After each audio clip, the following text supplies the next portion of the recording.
Your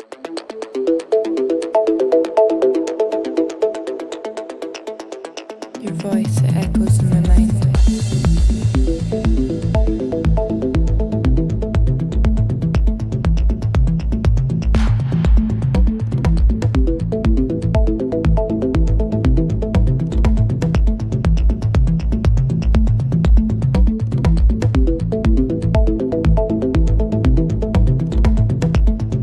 Your voice echoes in my mind.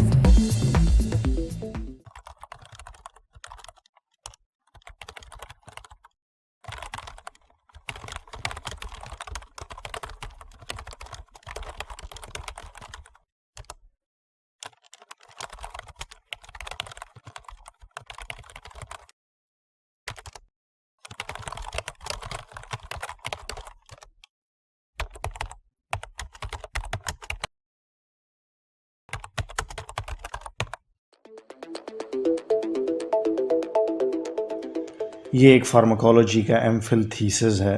Abstract کو tailor کیا جا رہا ہے اس وقت. میرے اسٹوڈنٹ کی تھیسز سبمیشن ڈیڈ لائن ان قریب ہے.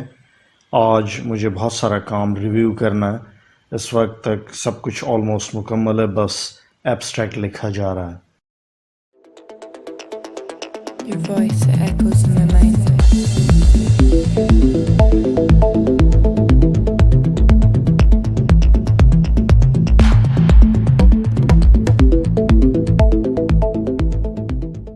تھیسس کا موضوع ہیپیٹائٹس بی ہے. اس وقت صبح کے 5:45 بجے ہیں اور ایسے میں کافی کی ضرورت رہتی ہے.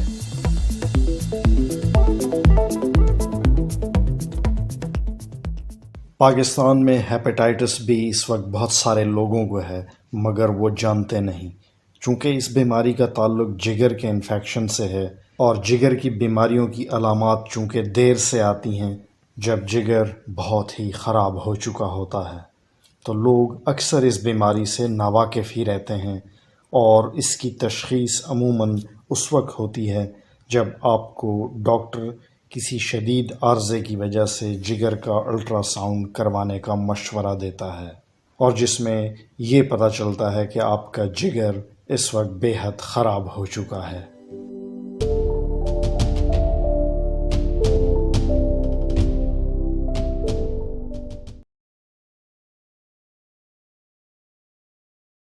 اداس نہ ہوئیے، ہمارا کام ہی بیماری اور ان کے علاج سے ڈیل کرنا ہے.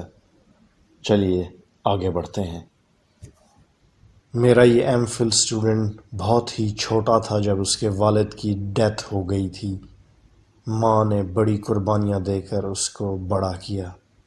اس اسٹوڈنٹ نے اپنا یہ تحقیقاتی مقالہ اپنی ماں کو اور ساتھ میں اپنے استاد کو یعنی مجھے ڈیڈیکیٹ کیا ہے.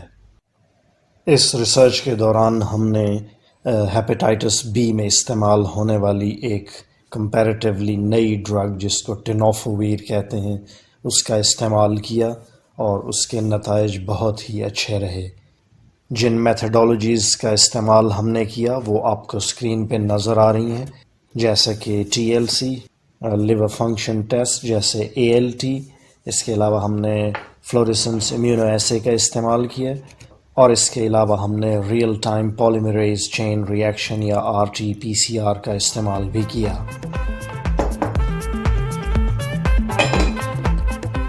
Not an easy job, especially when your students have a deadline.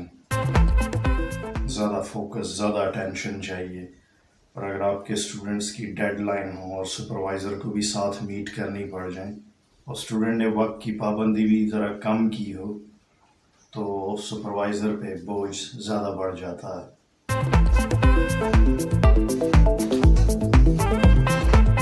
اور جو لوگ سائنس پروجیکٹس سپروائز کرتے ہیں وہ میری بات سے اتفاق کریں گے، لیکن یہی ہماری لائف ہے. ہم خود ریسرچ کرتے ہیں اور دوسروں کو ریسرچ کرواتے ہیں.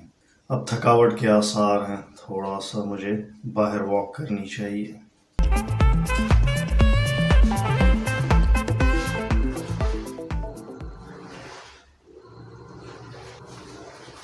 یہ بیک گراؤنڈ میں آپ کو شور سنائی دے رہا ہوگا، میں ابھی واشنگ مشین لگا کے آیا ہوں. شکر ہے آٹومیٹک ہے تو خود ہی چلتی رہے گی. ایک بہت ضروری کام جو میں نے کرنا تھا مجھے بھول گیا تھا. وہ مجھے گھٹنے میں درد ہوا تو یاد آیا کہ میں نے گھٹنے کو پٹی بھی لگانی ہے. میری شکل کیوں نہیں نظر آ رہی؟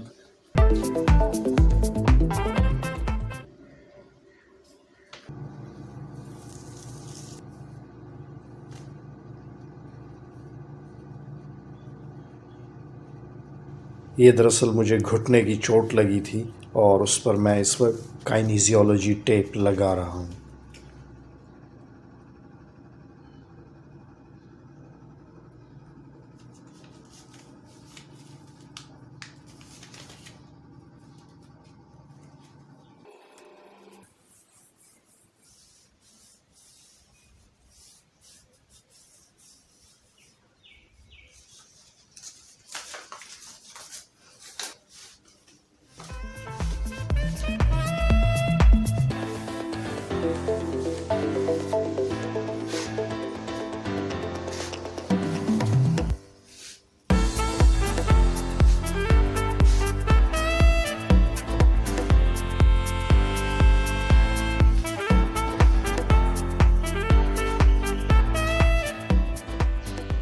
میں نے ماحول اپنے آس پاس ہرا بھرا بنا رکھا ہے کہ مجھے ایسی فیل آئے کہ جیسے میں باہر کسی گرین جگہ پہ بیٹھا ہوں اور ساتھ میں کام بھی کرتا رہوں.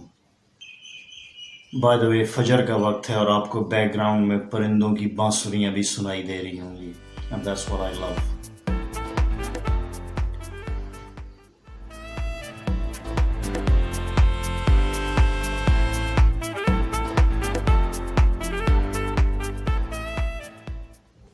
اور جب یوں انسان کمرے میں اکیلا بیٹھا ہو تو اپنی طرف دھیان چلا ہی جاتا ہے.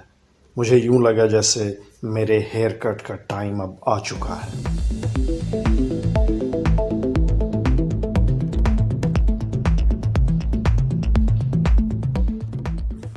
تو آج کے دن کے لیے میں نے ایک اور اہم کام رکھا ہوا تھا. آپ کو یہاں پہ گھروں کا چھتا نظر آئے گا. میں زوم کر لیتا ہوں، شاید آپ کو نظر آ رہا ہو. تو اس کو ٹھکانے لگانے کا منصوبہ تھا میرا. چار بھیڑ بیٹھے ہیں، دیکھتے ہیں کہ کیسے ریئیکٹ کرتے ہیں. Let's see.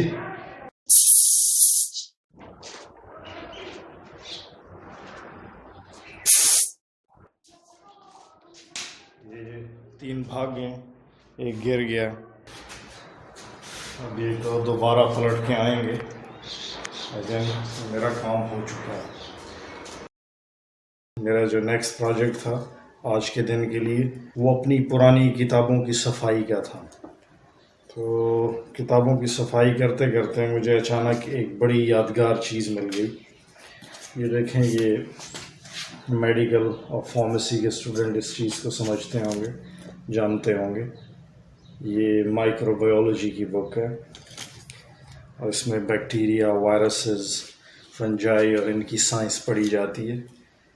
تو یہ ایک پرانی کتاب تھی اور میری اسٹوڈنٹ لائف کا اثاثہ تھی. اور یہ دیکھیں اس زمانے کے میرے لکھے ہوئے کاغذ جن کی حالت اب غیر ہو چکی ہے، آپ دیکھ سکتے ہیں. تو یہ اسٹوڈنٹ لائف کی چیزیں، میرے لکھے ہوئے کچھ نوٹس ہیں جو میں نے خود لکھے تھے. تو پرانی یادیں. تو دیکھیں کاغذ کا یہ حال ہو چکا ہے. اور اسی طرح بالآخر ایک دن انسان بھی ضعیف ہو جاتا ہے. جیسے کاغذ کے ٹکڑے کی ایک لائف ہے، بالآخر وہ بوسیدہ ہو جاتا ہے، ایسے انسانی جسم کی بھی ایک لائف ہے اور اس نے بالآخر ڈکے کا شکار ہونا ہے، ٹوٹنا ہے، بکھرنا ہے، ضعف میں جانا ہے، کمزوری میں جانا ہے، اعصاب کا جواب دے جانا، جسم کا ساتھ چھوڑ جانا، توانائیوں کا ختم ہو جانا. یہ سب کی سب زندگی کی حقیقتیں ہیں. اور پھر بالآخر انسان کا آخری وقت بھی ایسے ہی آ جاتا ہے اور وہ چپ کر کے اس دنیا سے چلا جاتا ہے. تو آج کے اس ولاگ کا اختتام اکبر الہٰبادی کے چند مشہور زمانہ اشعار سے کرتے ہیں. وہ کہتے ہیں، تم شوق سے کالج میں پڑھو، پارک میں پھولو، جائز ہے غباروں میں اڑو، چرخ پہ جھولو، بس ایک سخن بندہ عاجز کا رہے یاد، اللہ کو اور اپنی حقیقت کو نہ بھولو۔ ملتے ہیں اگلی ویڈیو میں، تب تک کے لیے اللہ حافظ۔